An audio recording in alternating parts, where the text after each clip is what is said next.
Bonjour à tous, c'est Rémi, j'espère que vous allez bien et aujourd'hui on va parler ensemble de la visite d'un bien.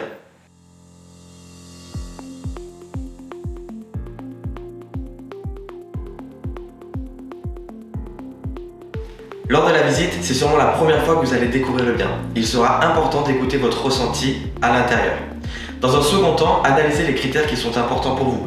Ça peut être la dimension des chambres, le fait d'avoir une douche ou plutôt une baignoire. Ce sont des choses très importantes à prendre en compte. Ne cherchez pas à dénigrer le bien. Vous êtes accompagné de votre agent immobilier et non du propriétaire en lui-même.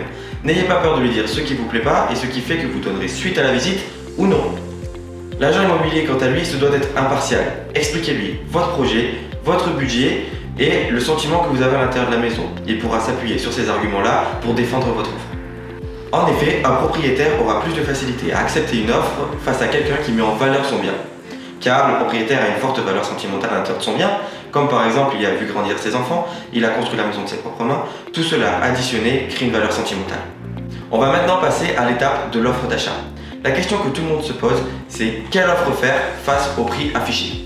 Pour l'achat d'un bien qui ne sera pas mis en location, il est simplement important d'analyser son budget et de faire une offre correspondant à son budget. Pensez à anticiper également tous les travaux que vous voulez mettre en place qui rentreront dans ce budget total.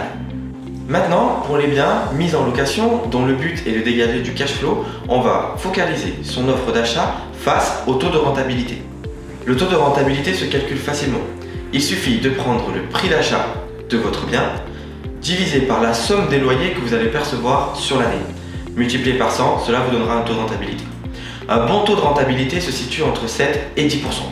Par exemple, vous achetez un appartement à 100 000 euros, vous dégagez sur l'année 10 000 euros de loyer perçu, cela vous fait un taux de rentabilité de 10%. Retenez simplement que pour les achats en résidence principale de votre maison, pensez à anticiper votre budget global en comprenant les travaux avec votre courtier ou votre banquier.